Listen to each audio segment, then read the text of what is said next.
Vamos a empezar nuestro texto, vamos a leer juntos la palabra del Señor en el versículo 1 del capítulo 17. La palabra del Señor dice así, vamos a leerla y después vamos a orar al Señor para que Él nos ilumine y que su palabra transforme nuestro interior. La palabra del Señor dice así: estas cosas habló Jesús y alzando los ojos al cielo dijo: Padre, la hora ha llegado. Glorifica a tu Hijo para que el Hijo te glorifique a ti. Por cuanto le diste autoridad sobre todo ser humano, para que Él dé vida eterna a todos los que les has dado. Versículo 3.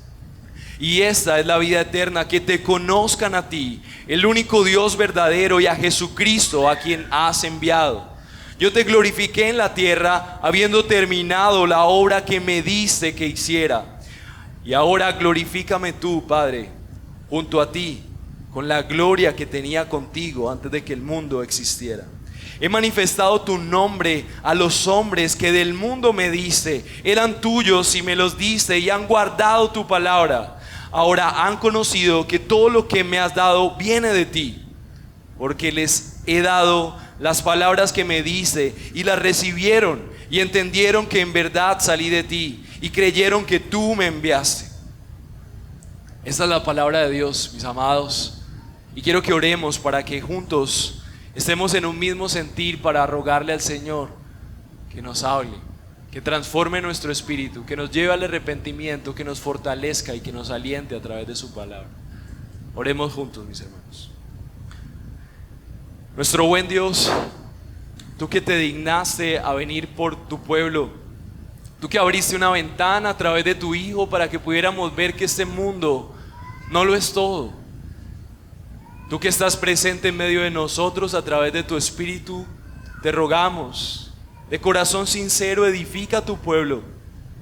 Humíllanos para reconocer tu grandeza. Exalta tu nombre, Señor. Pero sobre todas las cosas te ruego que podamos comprender que la obra de Cristo ha sido una obra para que tu pueblo viva para tu gloria. Señor, perdónanos al creer que confiar en ti solamente se trata de nuestra comodidad, de cómo tú solucionas nuestros asuntos, sin comprometernos con tu misión, con tu iglesia, con una vida apasionada contigo. Señor, perdónanos por eso.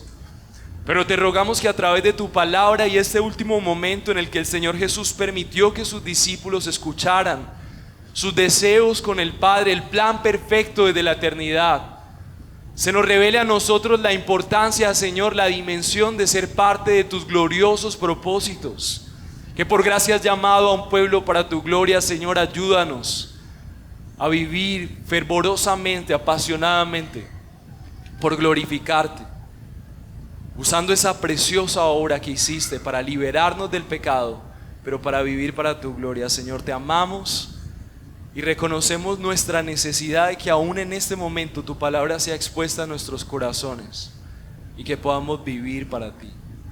Te rogamos todas estas cosas en el nombre de Cristo Jesús, Señor nuestro. Amén. Mis hermanos, esta es la palabra de Dios. El que tiene oídos que oiga lo que la palabra quiere decir para su pueblo. Entrando en contexto nuevamente con el paréntesis que hicimos, el momento en el que el Señor Jesús oró esta oración era el último momento con sus discípulos. Si vemos el capítulo posterior, es el momento en el que arrestan a Jesús. Y Dios permite, a través de su encarnación, que sus discípulos puedan ver una ventana hacia el verdadero mundo a través de la oración del Hijo con el Padre, la relación en vivo de la Trinidad, el reflejo de sus propósitos. ¿Y por qué Jesús dejó esta joya? ¿Por qué Jesús permitió que este broche de oro estuviera precisamente en este momento de la historia? Juan dejó claro que este último momento de Jesús con sus discípulos, después de haberles predicado acerca de la vid, la última predicación acerca de la promesa del Espíritu Santo, está sellada con esta oración, porque ellos necesitan ver que todo lo que han escuchado ha sido predispuesto por el Dios soberano, que tiene la capacidad de aplicar en sus corazones, de respaldarles en la persecución, de fortalecer sus vidas. y que es Dios mismo el que les ha llamado. ¿Y esto qué tiene que ver contigo, mi amado hermano? Porque hoy estás aquí en la exposición de Juan, en esta porción en donde Dios nos permite ver la relación entre el Hijo y el Padre. El propósito de Dios con este texto es que tú puedas creer que si tú haces parte del pueblo de Dios es porque así Dios lo ha dispuesto, y Dios te sostendrá. Dios se encargará de llevar a cabo esa obra con plena libertad porque Él es Dios. Me propongo el día de hoy persuadirte de que Jesús ha completado su obra en la cruz por ti con completa autoridad, y esa misma autoridad está desplegada en la vida de todo creyente como tú si has creído, para que tú vivas para su gloria y le sirvas. Así que me propongo que tú puedas creer que Jesús completó su obra por ti en la cruz con toda autoridad, para que creyendo en esa obra tú vivas para servirle con plenitud, con entrega, con pasión, con gozo, a pesar de lo que sea que estés viviendo. Dios te ha dado ese privilegio. Así que vamos a adentrarnos en 3 puntos el día de hoy que nos van a ayudar a ver esa ventana al verdadero mundo y a ver cómo Dios con autoridad ha ganado por nosotros esa libertad para que hoy podamos servirle. El primer punto del día de hoy vamos a verlo desde los versículos 1 al 3 y vamos a ver que el Señor tiene autoridad para darte vida y para que vivas esa vida para su gloria. Es por su autoridad que podemos vivir esa vida. El segundo punto vamos a ver que Jesús terminó la obra para que tú puedas vivir para su gloria. El segundo punto, me propongo que llene tu corazón de seguridad. Es por la obra terminada de Cristo que hoy puedes caminar con firmeza en lo que Dios desea que camines. Y el tercer punto será que si has creído en Él, Él se encargará de que vivas para su gloria porque le perteneces. Y no hay mayor gozo en eso. Adentrémonos entonces, mis hermanos, en el primer punto, que está en los versículos del 1 al 3. La primera porción del texto dice: estas cosas habló Jesús alzando los ojos al cielo. Y quiero que viajemos hacia ese momento. El apóstol Juan hizo el esfuerzo de narrar esto con profundo detalle porque ellos estaban presenciando cómo el Señor Jesús, con su rostro en el cielo, quería que ellos entendieran, así como oraban los judíos hacia el cielo, que Él estaba hablando directamente con el Padre y que ellos eran parte de esa oración y que Él los estaba involucrando en esa ventana hacia ese mundo desconocido, hacia esa realidad espiritual que es más verdadera aún que lo tangible, pero que no podemos ver. Y en este momento, mientras analizamos eso, mientras recordamos cómo Jesús alzó sus ojos al cielo, quiero que pensemos en los detalles y cómo empieza esta oración. Primero, el Señor Jesús dijo: Padre, en símbolo de su relación paternal. Lo primero a lo que el Señor Jesús se aferra es saber que el Dios Todopoderoso es su Padre. Está también, a través de modelar esa oración, está enseñando a sus discípulos que Él se acerca como un hijo amado. Él se acerca seguro de quién es su Padre. Desde ahí podemos empezar a reflexionar acerca de nosotros. Por más de que nuestros hijos se hagan las peores travesuras, al ver su cara pequeña, al ver sus pasos torpes hacia nosotros, buscando misericordia, siempre la hallarán en pasos que se acercan a padres terrenales llenos de pecado, pero el Señor nos está mostrando que nos estamos acercando a un Dios todopoderoso, pero que también es un Padre mucho más bueno que nosotros.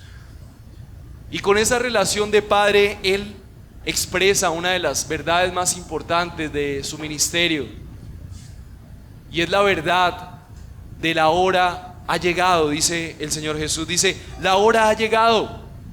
La expresión "la hora ha llegado" no es cualquier hora, no es la hora que se estaba cumpliendo en ese momento, no es la hora como en este momento que son las 11:11, no es ninguna señal, no es la hora del reloj, ¿sí? Era la hora predeterminada y preestablecida por el consejo de Dios el Padre, el Hijo y el Espíritu Santo, antes de que todo exista, habían preordenado una hora en donde todo el universo se detendría para ver la gloria del Dios creador en su Hijo. Y de esta hora es la que está hablando Jesús.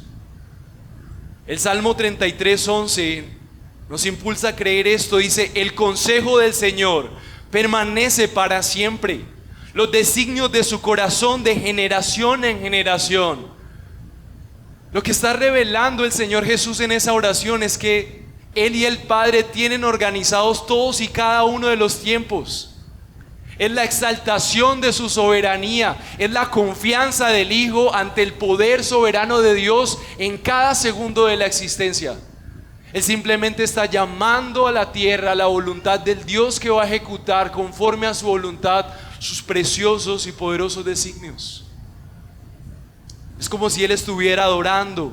¿No lo recuerda Daniel capítulo 7 versículo 14? Dice: y le fue dado dominio, gloria, reino, para que todos los pueblos, naciones y lenguas le sirvieran. Su dominio es un dominio eterno que nunca pasará, y su reino uno que no será destruido. El Señor Jesús, en su sencillez, recibe la promesa que se hace en Daniel. Él gobierna. En su humanidad revela que Él conoce los tiempos y que fue el Mesías, el perfecto intercesor, predestinado para esa hora. Versículo 2 dice: como le has dado potestad sobre toda carne. El Señor Jesús dice: glorifica a tu Hijo, para que tu Hijo te glorifique a ti. Jesús estaba hablando, anunciando el momento más glorioso en donde el Señor soberano iba a mandar a su Mesías, iba a encarnarse en un cuerpo humano para buscar que su pueblo le glorificara, para limpiar a su pueblo de toda corrupción y su pueblo pueda glorificarle.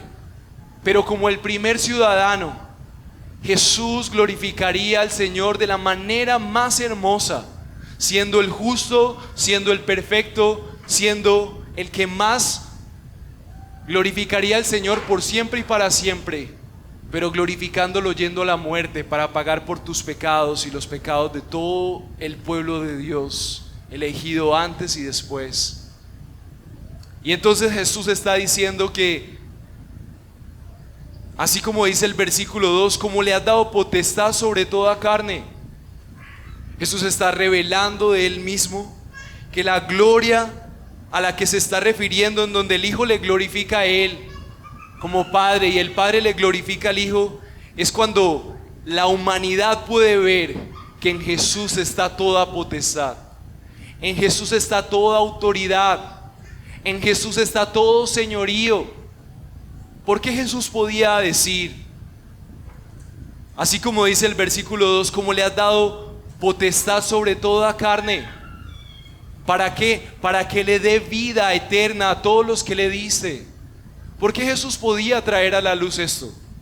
La razón por la que Jesús mencionaba esto en la oración es porque Él quería que sus discípulos entendieran que sobre Él, gracias al gobierno de Dios, se había puesto toda potestad. La palabra potestad tiene que ver con autoridad, con dominio, con señorío.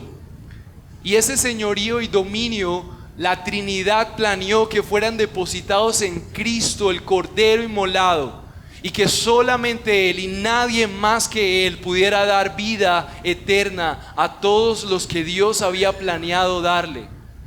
Dios había planeado dar vida eterna a su pueblo, pero solamente Cristo podía dar esa vida. Y Jesús está tratando de involucrar a sus discípulos en la gloria de lo que iba a suceder. Jesús está tratando de impresionar las conciencias de sus discípulos. Jesús está tratando de que ellos puedan entender que Él no solamente se planeó a sí mismo.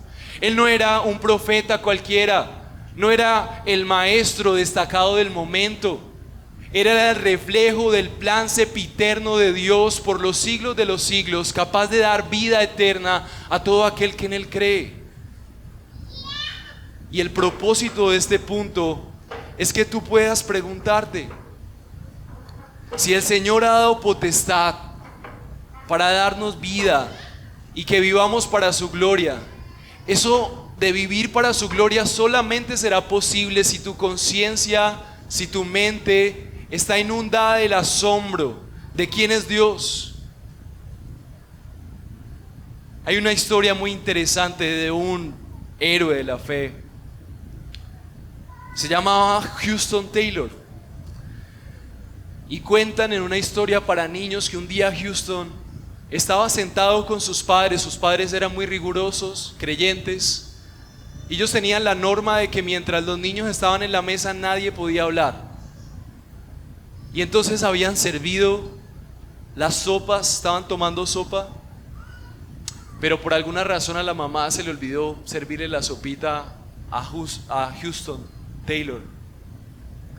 Y como él sabía que tenía que perseverar en los modales, todo el mundo comía, pero él tenía una profunda hambre y no hablaba. Y mientras aguantaba hambre, el papá estaba contando una historia. El papá conocía a China, ellos eran ingleses.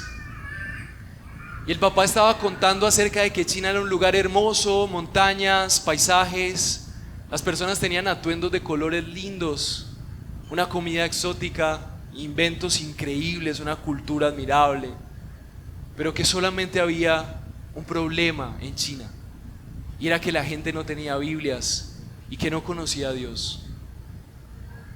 Mientras con el hambre Houston escuchaba la historia, se le ocurrió pedir sal para que su mamá viera que no tenía sopa. Le sirvieron la sopa, terminó, y cuando terminó, algo en el profundo de su corazón impactó la vida de este niño y empezó a considerar: yo estaba preocupado porque no tenía sopa, pero estas personas no tienen Biblias en China. ¿Cómo van a conocer de Dios? Dios forjó ese momento en el corazón de Houston una convicción, y es: alguien tiene que llevar las Biblias. Houston se convirtió en el primer misionero al ir a China. Houston adquirió hábitos chinos, se cortó su cabello rubio, dejó crecer su cabello y formó una organización de misioneros. La meta eran voluntarios sin paga, que pudieran en su corazón anhelar que la gente en China pudiera conocer del Evangelio. Cientos se enlistaron. Houston fue la puerta que Dios abrió para que los chinos conocieran el Evangelio. Cientos y cientos de personas amaron a China, y muchas personas aman hoy a Jesús porque hoy un día un hombre se dio cuenta que sus pequeñeces no eran comparadas con la grandeza del llamado del Señor. Mis amados hermanos, esta historia nos recuerda que a veces estamos tan ocupados con nuestro plato vacío, estamos tan ocupados porque nos hace falta el peso, porque ¿qué vamos a hacer el siguiente mes? Porque si solamente tuviera esto, si solamente tuviera lo otro, y no nos damos cuenta que frente a nosotros está la grandeza del Dios que se nos ha revelado en Cristo para que seamos un pueblo que viva para su gloria, que gente sea salvada del infierno por tu testimonio, que tu compromiso con la iglesia edifique un reino para la gloria de Dios, que tu vida vale más la pena que tus proyectos económicos, que tus sueños. Mis amados hermanos, hoy el cristianismo, al igual que la vida de Houston, está distraído con materialidades, con problemas económicos. Satanás sabe que cuando te acorta el dinero, tú solamente te enfocas en si tan solo tuvieras, por oportunidades, por pequeñas enfermedades que no se pueden comparar con el sufrimiento, con pequeñeces. Mis amados hermanos, al igual que los discípulos vieron en esta oración una ventana hacia un nuevo mundo, yo quiero rogarte que te obligues a ti mismo a arrepentirte de cómo damos prioridad a nuestras pequeñeces, a una cultura materialista occidental que nos ha robado la pasión de saber de que Cristo abrió una ventana hacia el infinito, mostrándonos dónde están las verdaderas riquezas. Y si tu corazón y tu mente no están sorprendidos al saber que Dios es soberano, Él es quien gobierna cada detalle del universo y ha planeado que tú seas parte de sus propósitos, si eso no te impresiona, nada más en este mundo va a impresionarte. Es en Él que vale la pena vivir, es por sus propósitos. Es que trabajamos en una segunda medida mientras servimos al verdadero propósito. Mujeres, no se trata de que nosotros busquemos nuestra felicidad en ser amadas en una familia perfecta, en un esposo perfecto, en una estabilidad económica. Eso solamente es la muestra de que como mujer esta realidad te ha robado el corazón. Una mujer que está cautivada por la eternidad es una mujer que, a pesar de sus hijos, su estabilidad económica y su realidad, su misión está en su hogar, procurando la predicación en el corazón de sus hijos, porque está pensando en el reino venidero, porque entiende que así como Jesús ha dicho, ha llegado la hora, esa hora ya llegó en la cruz. Y el Señor nos ha dado la oportunidad para vivir para su gloria gracias a esa hora que fue ejecutada. Hombre, tu mayor preocupación no puede ser la estabilidad económica. Tu mayor preocupación no debe ser si te respeta tu esposa o qué vas a hacer los siguientes meses. Tu mayor preocupación es cuánto estás asombrado por ser parte de esa gloria que Cristo te ha mostrado a través de esa hora que fue encarnada en la cruz. Y cuando como iglesia, joven, no te preocupes por quién va a ser tu esposa o qué va a pasar en el futuro, sino que te preocupes de ser ese joven que glorifica al Señor, ese niño que vive para la gloria de Dios. Entonces toda la demás vida tendrá sentido. Mateo 11:27 dice: todas las cosas me han sido entregadas por mi Padre, y nadie conoce al Hijo sino el Padre, ni nadie conoce al Padre sino el Hijo, aquel a quien el Hijo se lo diera a revelar. El Padre ha escogido un pueblo para sus propósitos a través de su Hijo. Y nosotros necesitamos asombrarnos de que exista un Dios que es capaz de hacer planes para dar vida y que la gente pueda conocerle y vivir para Él. Así que yo quiero llamarte a arrepentimiento, ya sea que creas en Dios de una manera genuina o no.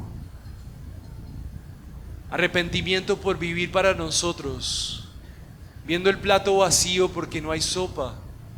Cuando tenemos frente a nosotros la inmensidad del Dios que planea una vida para su gloria.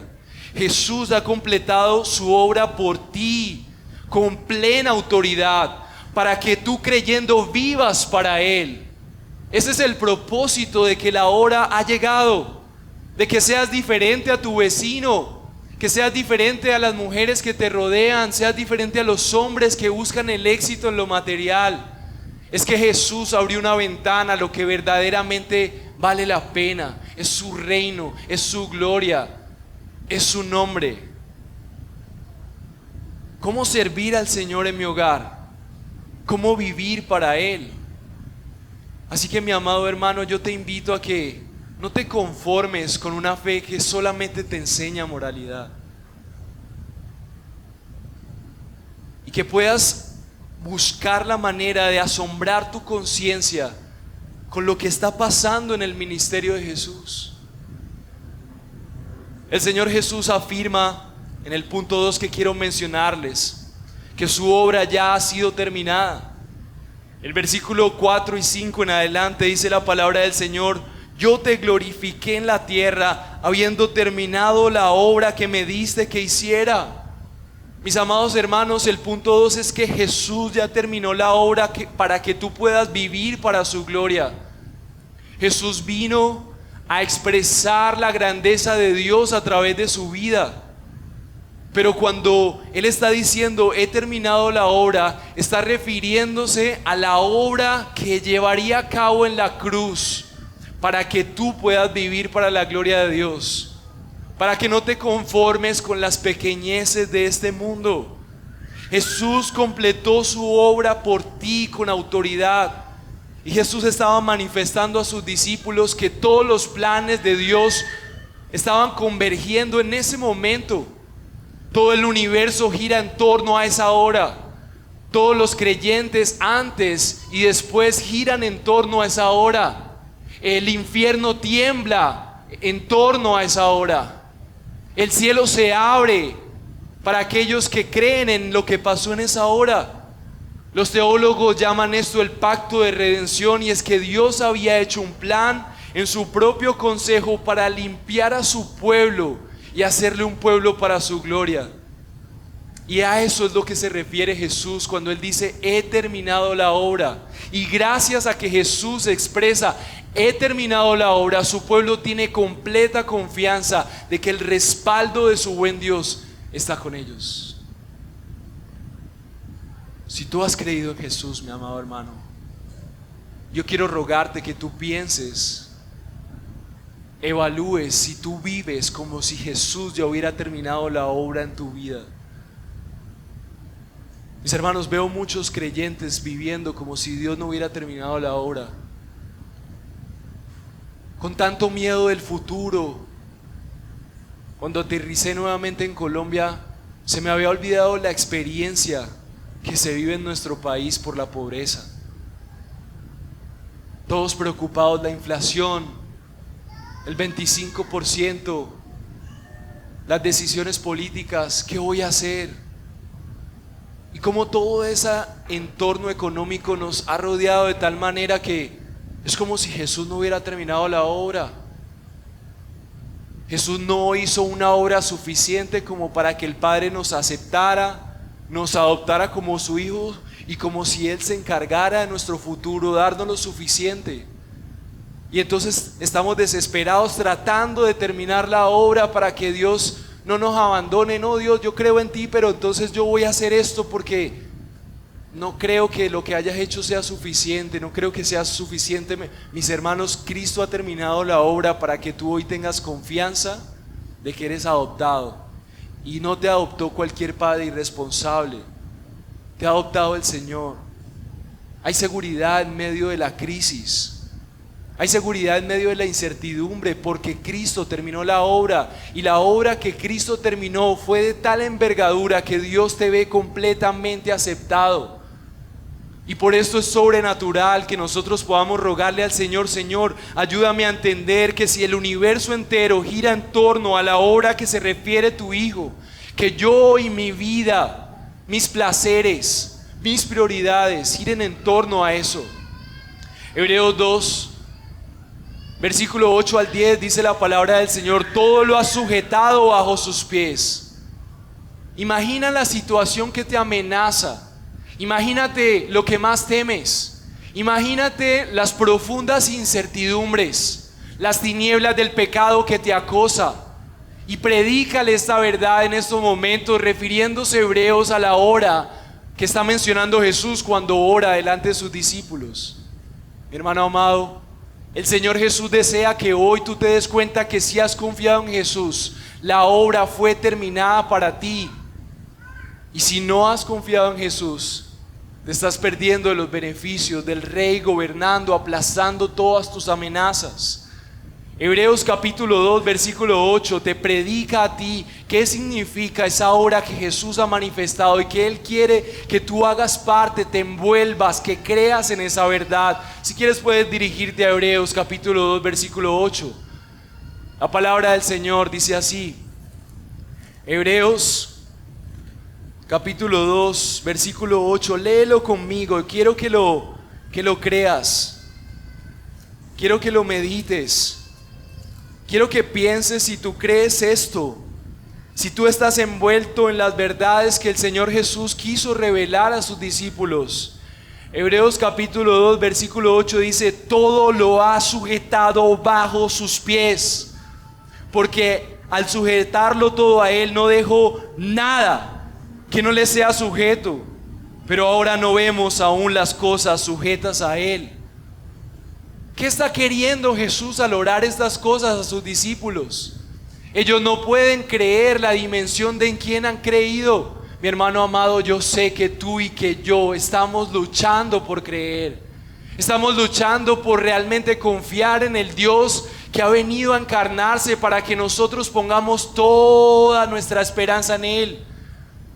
Nuestras angustias están sobre Él. Él reina para siempre. Tus incertidumbres tienen fin en el Rey que gobierna y que tiene el tiempo en sus manos. No hay espacio para la incertidumbre y el miedo cuando la palabra de Dios dice todo está bajo sus pies. Pero no vemos aún las cosas sujetas a Él. Y vivimos en esa experiencia. Y necesitamos proveer a nuestra mente, congregarnos, venir, leer su palabra para que lidiemos con esa tensión bíblicamente, porque no vemos todo sujeto, porque vemos nuestra cuenta vacía, porque vemos el pecado muchas veces reinar. Pero nuestra verdad es que todo está sujeto. Miren lo que dice el versículo 9, pero vemos cuál es la esperanza del creyente, aunque no veamos materializar las cosas. ¿Cuál es nuestra esperanza? Versículo 9. Pero vemos a aquel que fue hecho un poco inferior a los ángeles, es decir, a Jesús, coronado en gloria y honor a causa del padecimiento de la muerte, para que por la gracia de Dios probara la muerte por todos. Porque convenía que aquel para quien son todas las cosas y por quien son todas las cosas, llevando a muchos hijos a la gloria, hiciera perfecto por medio de los padecimientos al autor de la salvación de ellos. Porque tanto el que santifica como los que son santificados son todos de un Padre, por lo cual Él no se avergüenza de llamarnos hermanos. Mis amados, lo que está haciendo Jesús es ayudarle a sus discípulos a creer que todo está bajo los pies de aquel que ellos han seguido. Mis amados, el evangelio es entender que nosotros no estamos siguiendo a cualquier maestro.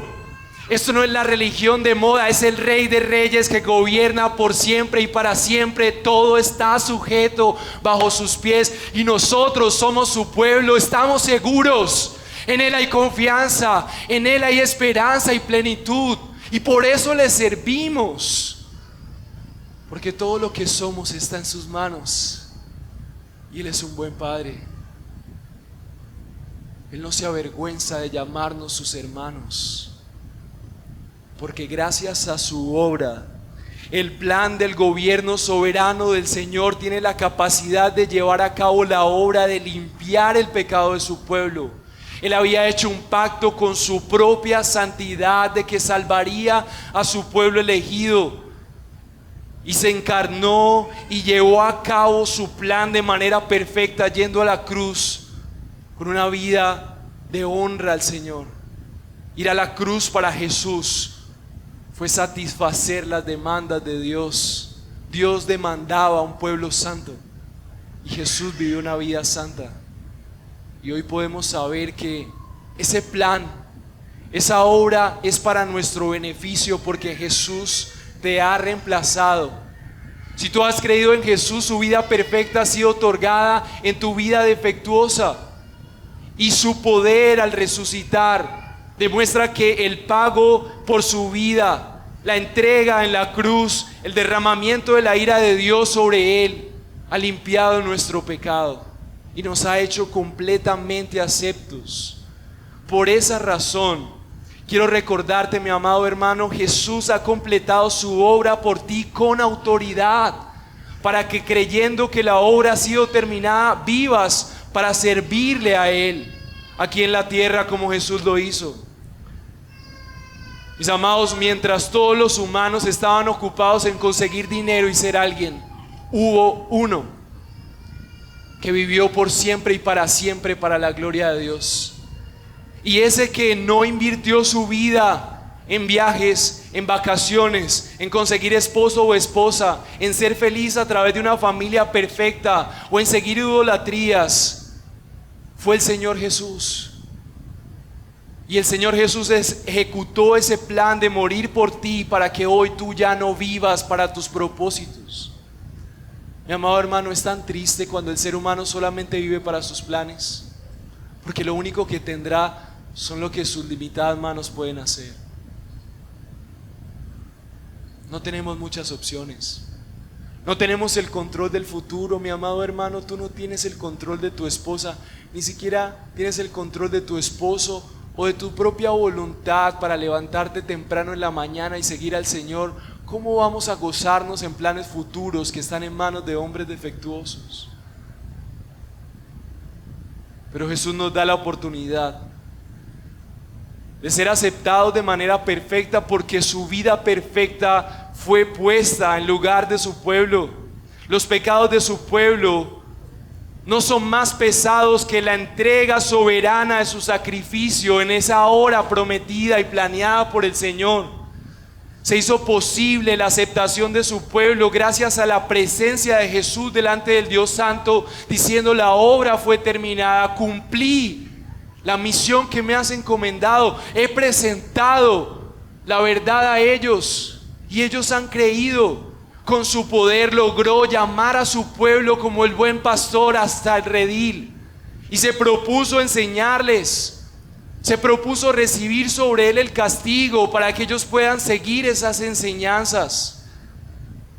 Y como el perfecto mediador, el único que podía pagar, pagó el peso del infierno sobre él, para levantar un ejército lleno de su espíritu, que viva para su gloria, no para hacer iglesias light, en donde no se diferencie quién es cristiano y quién no.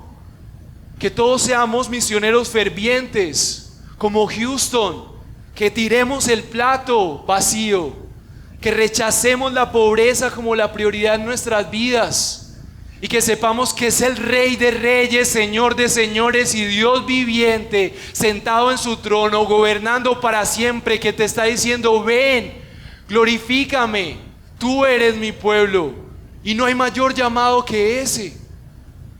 Qué bueno es ver la gloria de Dios en esta oración y la preexistencia de Cristo como un llamado a su pueblo para decir: Él está con nosotros.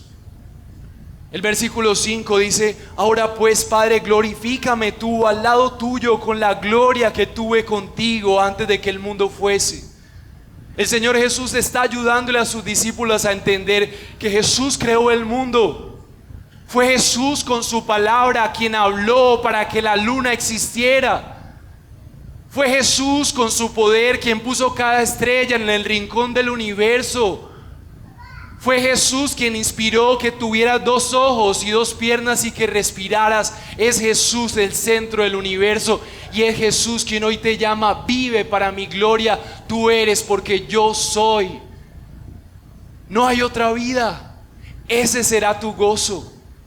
Mientras soportas la enfermedad, mientras hay pobreza o incertidumbre, te sostendré, porque yo soy quien puede glorificarte. Jesús dice: ahora pues, Padre, glorifícame a tu lado con la gloria que tuve contigo. Jesús está mostrando a sus discípulos que Él existió, pero también está modelando cómo aquel que vive para la gloria de Dios también tendrá un Dios para su gloria. No está mal decir, mis hermanos, que Dios, aquellos que fielmente viven para su gloria, les glorificará a su debido tiempo. Persevera. Cree, abstente del placer que te aleja de tu Dios. No cultives aspectos de la vida que te alejan de tu Rey. Vive para la gloria de Dios aunque nadie te vea. Obedece sacrificialmente, sirve en la iglesia, comprométete con los hermanos. Que tu vida sea como fuego alrededor de los que creen. Que los cristianos se avergüencen al ver cómo tú vives para la gloria de Dios, cómo anhelas en tu corazón servirle. Porque convenía que aquel, para quienes son todas las cosas y por quien todas las cosas son, llevará muchos hijos a la gloria, como dice Hebreos. Jesús modeló la vida que tú debes de vivir. Y que a pesar de tus tragedias y tus conflictos, Dios te está llamando a vivir para su gloria, y eso es lo único que importa. El Señor te sostendrá con lo demás. Jesús ha completado su obra por ti con autoridad, para que creas y vivas para servirle. Jesús nos muestra que Dios ha cumplido su pacto, lo cumplirá con su pueblo, lo cumplirá con aquellos que creen, lo cumplirá con aquellos que disfrutan de tomar decisiones para Él. Se gozarán en el día venidero aquellos que viven para su gloria y dirán: este es mi Rey, este es a quien serví, valió la pena dejarlo todo por Él. Él es mi Rey, Él es mi Salvador. Síguele tú también. Mis hermanos amados, pero hay de aquellos que atesorando y lamentando su pobreza y su situación, lo único que vean es lo que les falta, cuando en lugar tienen todo. El lugar donde todo lo tienes es en Cristo. Hay de aquellos huérfanos que nunca se den cuenta que la mayor riqueza es servir al Rey. Si tú que estás hoy aquí no estás seguro de que tu mente está asombrada de que la obra de Cristo fue terminada por ti, yo quiero rogarte que haya un profundo arrepentimiento en tu vida, porque de lo contrario, las situaciones de este mundo, los conflictos, la crisis matrimonial, la pobreza, te llevarán distraído hacia el infierno y nunca verás la gloria de la Trinidad bendiciendo tu vida y dirigiendo tus pasos. Y tú, creyente que te encuentras distraído, yo quiero llamarte a cuentas. Dios te ha llamado para su gloria. No te dejes distraer por otra cosa menor.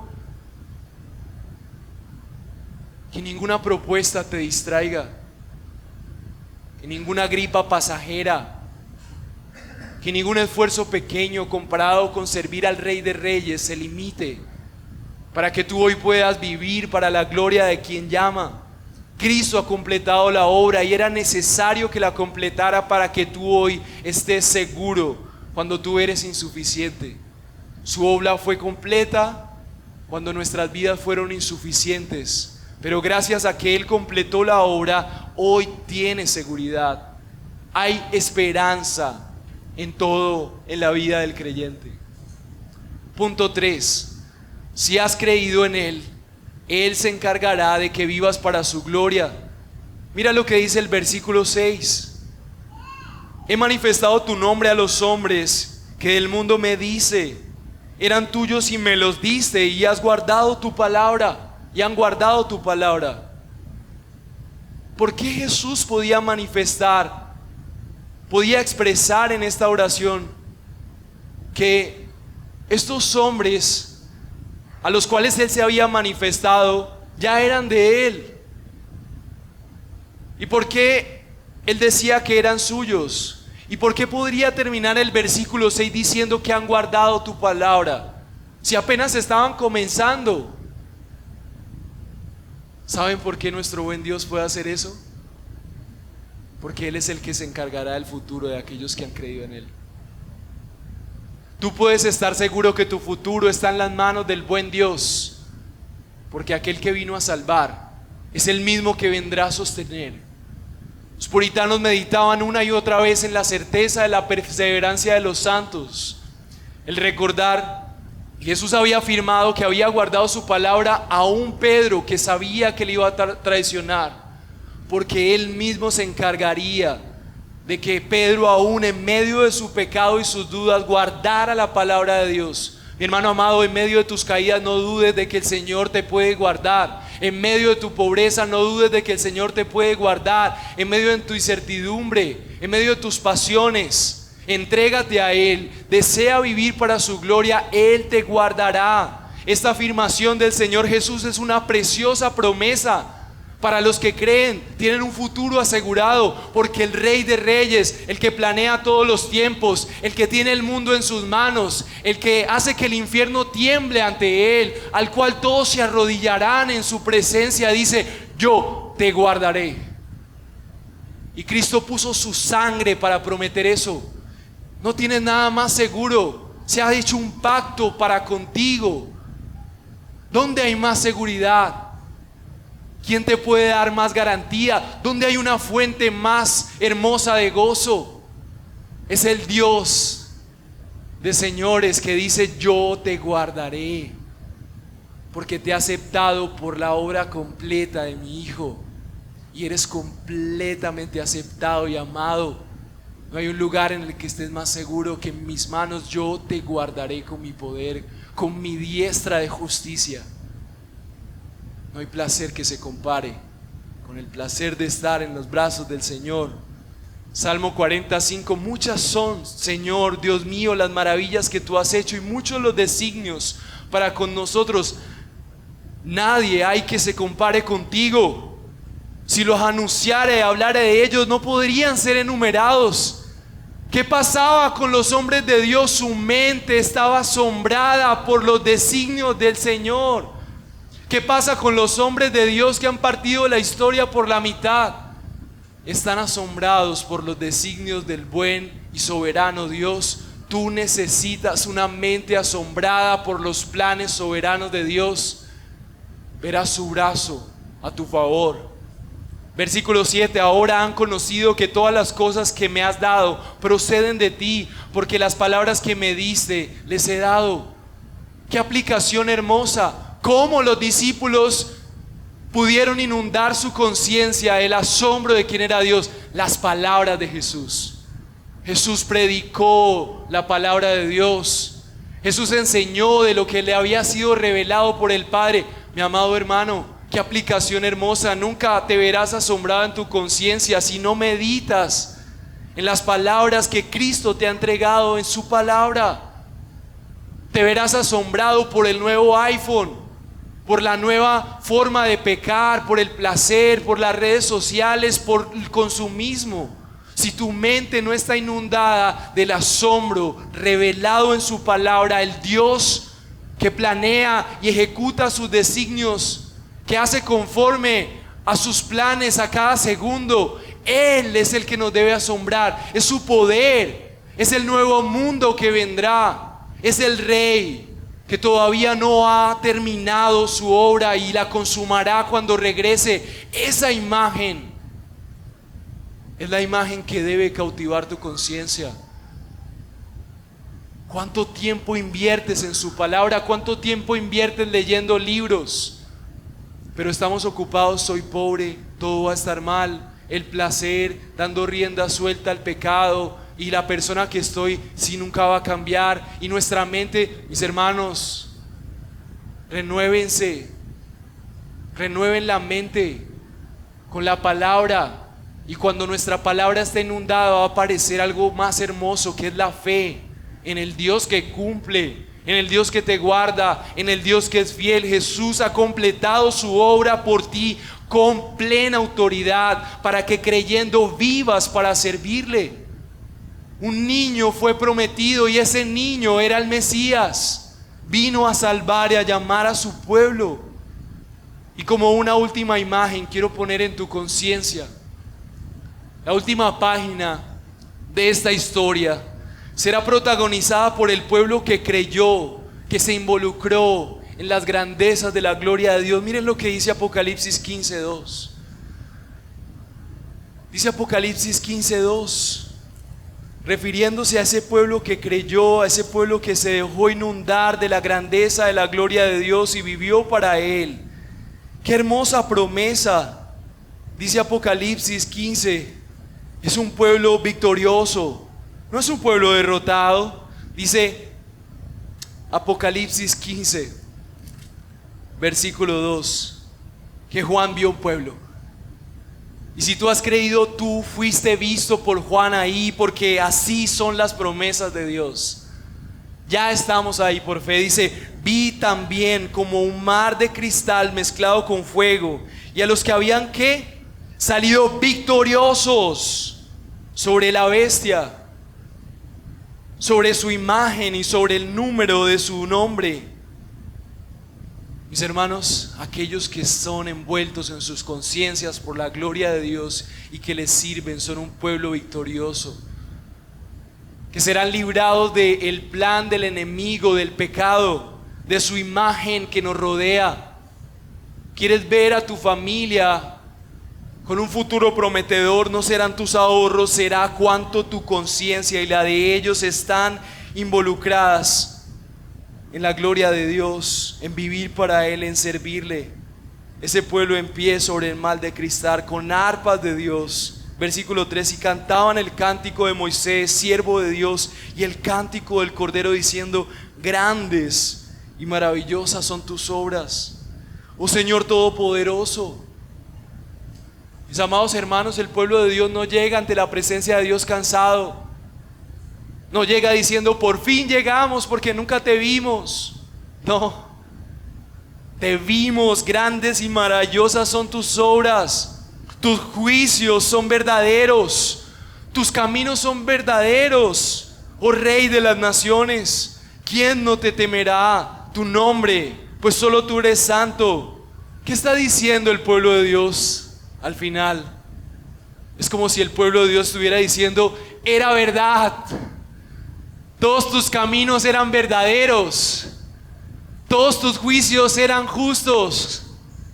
No era una injusticia lo que estaba viviendo, era un privilegiado aún al padecer lo que padecí por seguirte. Fue mi privilegio vivir para ti. Gloria a ti, tú eres el Rey, por siempre y para siempre reina sobre nosotros. ¿Quién no te temerá? Tú eres Dios. Es un pueblo alegre, es un pueblo seguro, porque por fin se aseguró que las naciones vendrán. Ahora no parece. Ahora parece que el enemigo estuviera ganando, pero las naciones vendrán y le adorarán. Y aún antes de ir al infierno, los impíos se arrodillarán delante de Él. Y en ese momento nosotros sabremos que fuimos los más bendecidos por gracia. Oh profundidad de las riquezas y de la sabiduría del conocimiento de Dios, cuán insondables son sus juicios, inescrutables son sus caminos, decía el apóstol Pablo en Romanos 11:33. Es el ejercicio de los salmistas y de los creyentes. Voy a meditar en la grandeza de esa ventana que me fue abierta en Cristo. A través de Cristo yo puedo ver el asombro que me quita mi mirada de esta realidad terrenal. Mira a Cristo, mira su obra, míralo a través de su palabra. Medita cómo en cada versículo se habla de la promesa de aquella hora que Jesús habló, en la que se ejecutaría la redención por su pueblo. Por fe, cree que Dios está llevando a cabo su propósito aún con esta venida una vez más. Adorar con el pueblo de Dios. Ten seguridad de que el Señor te llama a través de esta predicación a arrepentimiento. Ten seguridad de que el Señor tiene promesas contigo, pero necesitas profundizar más en su palabra. Necesitas decidir abandonar tus placeres para asombrar a tu mente por los planes de Dios. Y a la luz de su palabra, el Espíritu Santo arrebatará tu mente del pecado y te permitirá creer. No eres la víctima, eres el pueblo que canta al final de los tiempos: gloria a ti. Soy un pueblo victorioso, vencí a la imagen de la bestia plasmada amenazándome que sería un desventurado. Somos el pueblo de Dios. El evangelio es suficiente, la obra fue terminada, pero solamente invirtiendo intencionalmente en una vida en su palabra con otros hermanos, alentándonos a creer, exhortándonos: hey hermano, ¿qué pasa? Vamos a creer en el Señor. No vamos a vivir en pobreza como si fuera una derrota. El Señor está orando, el Señor está al control, el Señor está contigo. Él es bueno. Él no ha dejado de ser Dios, su mano no se ha cortado. Pregúntele al hermano: ¿cómo puedo hacer para ayudarte a creer más y mejor? Que nuestras vidas sean como fuego que arde y que nos contagia. Que no flaquee tu fe. Que la iglesia sea una fortaleza. Que tu vida interior cada vez procure más buscar a tu buen Rey. Y la razón es porque Jesús ha completado su obra por ti con autoridad, para que creyendo en el que ganó, vivas para servirle mientras trabajas, mientras sostienes tu familia, mientras procuras qué hacer sin trabajo.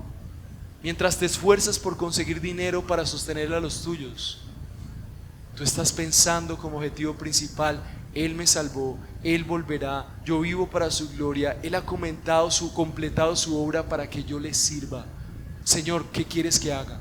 ¿De qué manera quieres que me comprometa con la iglesia? ¿Qué más tengo que pagar? ¿Cuánto tengo que pagar por servirte? Tú eres el Rey, todo está en ti. Estoy alegre de servirte, estoy gozoso. Oh Dios de señores, tuya es la gloria. El pacto eterno de redención se ha cumplido y Él está llevando a cabo sus propósitos con su pueblo. Estamos seguros, Él es fiel, Él es el Rey, Él volverá, Él está al control. Oremos.